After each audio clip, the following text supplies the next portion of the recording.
अस्सलाम वालेकुम, welcome to पैसा बोलता with Anjum Ibrahim.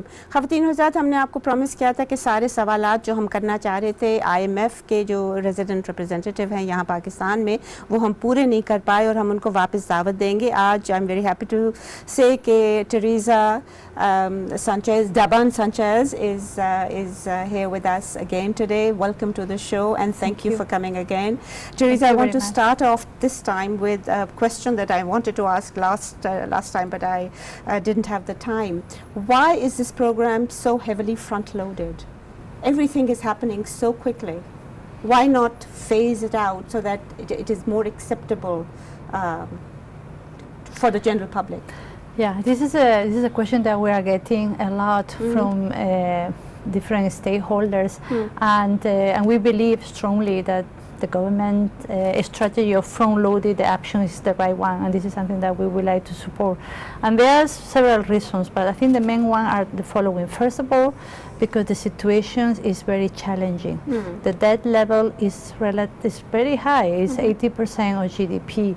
So when we make any kind of projections, it doesn't look like it's sustainable. So that requires strong actions now to keep that trajectory in a downward path. And this is the credibility of Pakistan. This is the way of Pakistan to show that the country is ready to make an effort and to get the support from others. Because in the past, Pakistan never completed programs and sort of no, the first reason because the issues are complex. I mean, the debt level. Yeah, but the second issue is that cross-country experience, not only Pakistan, but cross-country experience show that when there are difficult choices, difficult policies to implement, the successful of the strategy is much better when the difficult actions are taken up front, because leaving everything for later could create a lot of complications. So these are the two things. Political complications for the. If they do it right away, then you think it will be more acceptable. But one thing I'd like to ask you is that the fund is not uniquely qualified to actually assess the impact of a front-loaded program on the general public. Because right now there is, as you know, a hue and cry, and it is the general public that is making a lot of, they're voicing their concerns, and they're voicing, and you're aware that the agreement also includes that the utility rates will be increased again in September. I mean, so there are these things going on. So do you think that it is the front loading will be because, as I said, the IMF cannot project the impact on the people, and they don't have the capacity. Sure, we are not. Sure. This is, as I said, this is the program of the government of Pakistan that we are supporting, and we believe that is strong and is implementable and is the right response to the current situations. But in our view, there are several factors that made this program successful. First of all, on the tariff, for instance. I mean, the idea is to implement what the law says. The tariff needs to be adjusted regularly according to the costs, according to what the regulator then may process. I understand the economic rationale. Yeah. No, but let me finish, because and the other thing is that 70% of consumers in Pakistan are protected, and they are not paying the total tariff. So in that sense, in those circumstances, I think that it's not fair to say that the burden is affecting the common people, because 70% of consumers in Pakistan are not paying the tariff that is determined by NEPRA. They are protected. But you know, if you are a low-income family, I'm not talking about the poor and the destitute and those who don't have too much income at all, but I'm talking about a low-income laborer, for example. Now, if he uses a couple of lights, a couple of fans, and he uses one iron to iron his clothes, it'll be more than 300 units of electricity, so he's going to be paying the higher rate.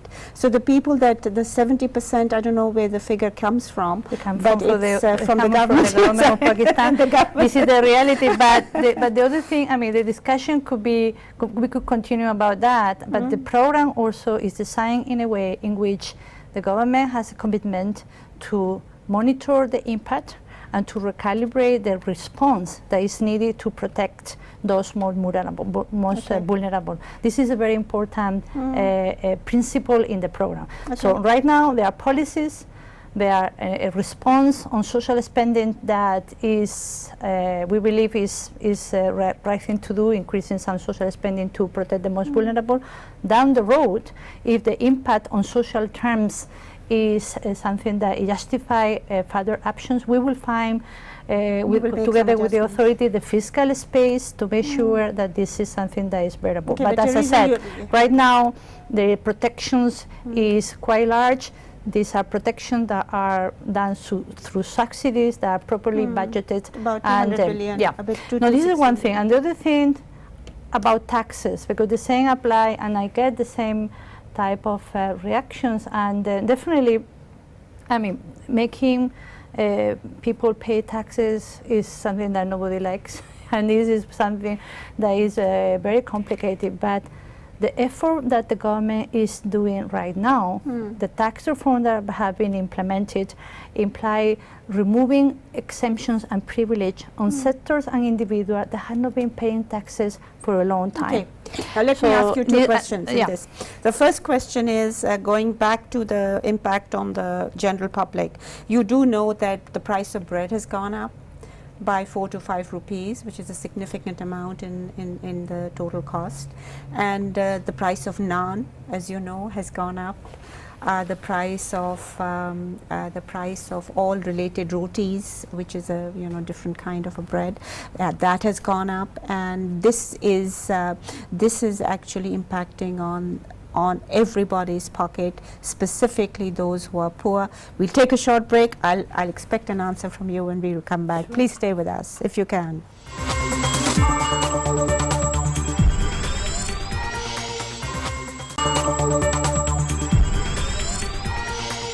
Welcome back, ladies and gentlemen. Yes, Teresa, I asked you a question about the rise in the price of bread, which is a staple in this country. Yeah, definitely. That's the increasing in prices is on the basic focus is a concern. That's why the policies that are implemented precisely by the program implemented by the authorities are aimed at keeping inflation down. And also we have to remember that the inflation that we see today is not is the reactions of policies that have been implemented time ago by decisions or lack of decisions by the different governments that happened in the last few years.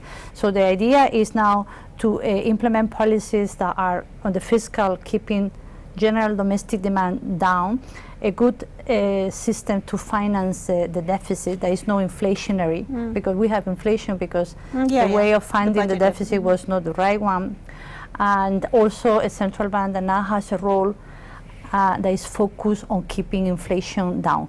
So with this type of policies, we are confident that inflation will be under control. And on the top of that, as I said, I mean, if there are social implications in certain sectors, it's something that could be calibrated down the road. And as I said, the government is ready to find fiscal space to that response to people that are most vulnerable. Okay, now let's go to the second part of what you said about revenue. Now the amount of revenue that is going to be generated through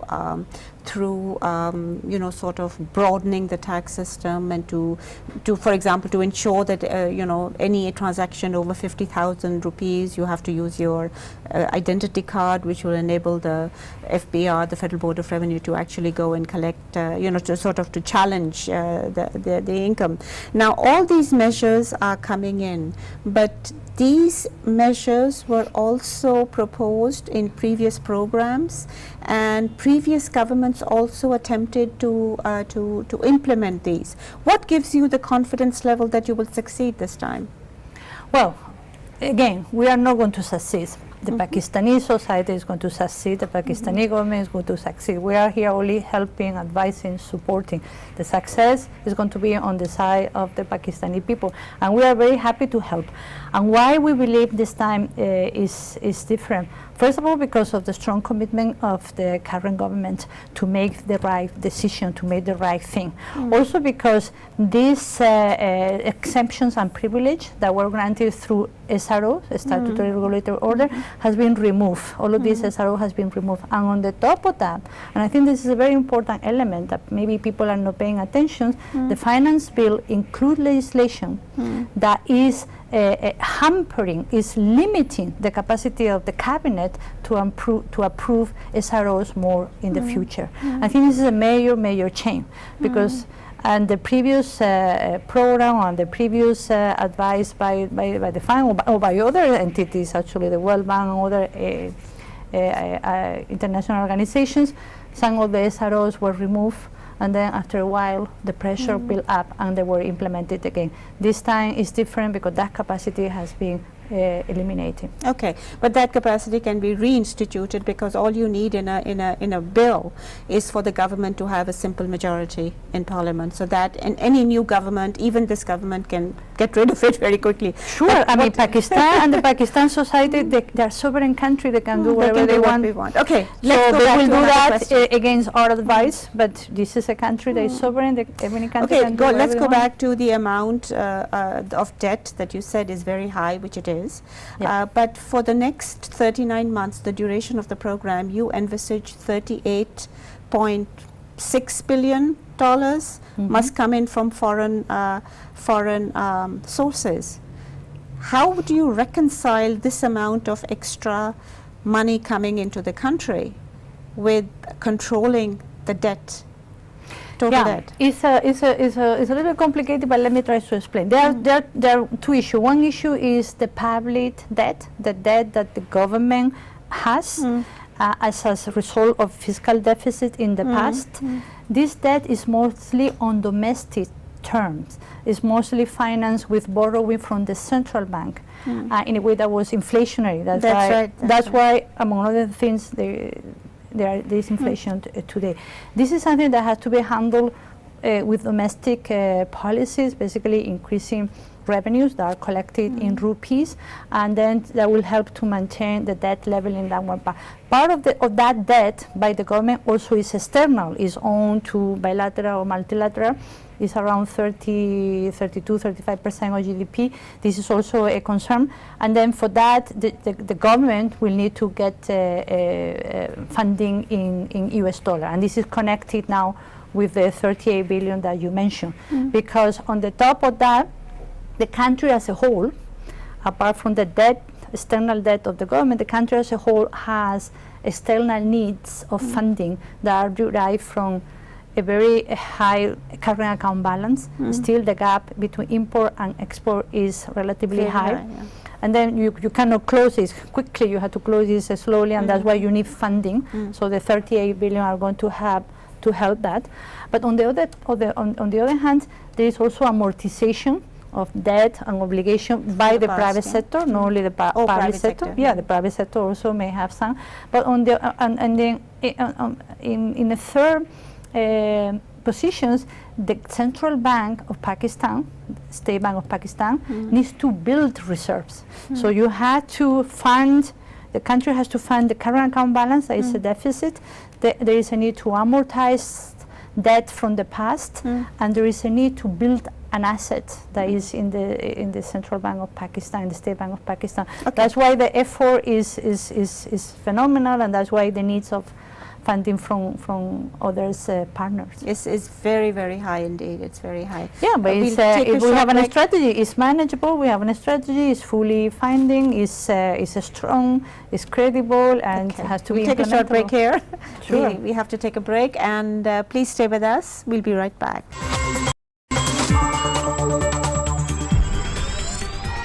Welcome back, ladies and gentlemen. Now I'm going to go away from Pakistan and IMF, and you know that you are, as an institution, you are into much criticism. A lot of people have been criticizing you. You're fully aware of that. I want to cite, there are two gentlemen, Brilliant and Littman, from the American Chamber of Commerce, and they wrote an article in the Financial Times recently. And they said the Bretton Woods institution, which which IMF is one of those. They said they were ill-equipped to provide a coherent response to new challenges, let alone prevent the next crisis with reference to 2008. And the second thing they said, and which is what my concern is about Pakistan, they said institutions, again the Bretton Woods institutions, have become so rigid and bureaucratic that they fail to incorporate corporate interests when designing policies. So because the LSM, the large scale manufacturing sector in Pakistan, is performing extremely poorly. I think it was negative 3% last year. So these are concerns, and a lot of business people are shutting down. There are complaints all over the place after the fund program. So if you could respond to these two. Yeah, I mean, the first thing, I think that we have to separate things. I mean, some of the challenges that we are facing now, the increase in inflation and the slowdown in activity is not because of the IMF program that was approved a few weeks ago. No, not about Pakistan. This is general. No, but let me try to understand, because everybody has to blame the IMF on everything, and everything that's happening now, the challenging situation, is the results of as I say, actions or lack of actions that happened in the last 2 years. I would say, I don't know exactly where to. I mean, I think since the end of 2016. I think it's about 5 years of PML Nawaz government and 1 year of Imran Khan's government as well. And then, and the frustrating part, I have to say, is that the IMF has a role not only on lending countries in trouble, also on advising countries and ahead of time that the problems are coming and that some action on a preemptive basis are required. And then, unfortunately, most of the time, some countries they don't listen. So what can we do? I think what we have to do is more advocacy, better outreach, involving more people that have influence in modifying opinions, and then definitely we have to do a better job. I realize that, but there is also this tendency to blame the IMF for everything that's happening everywhere. And I know I have been. Let's be honest, IMF doesn't mind that too much, because you work behind the scenes, and I don't think that we work behind the scenes. I think that this is also I think this is also representation of misconceptions, and maybe also motivated by the fact that in the case of Pakistan we have been maybe not as visible as we wanted.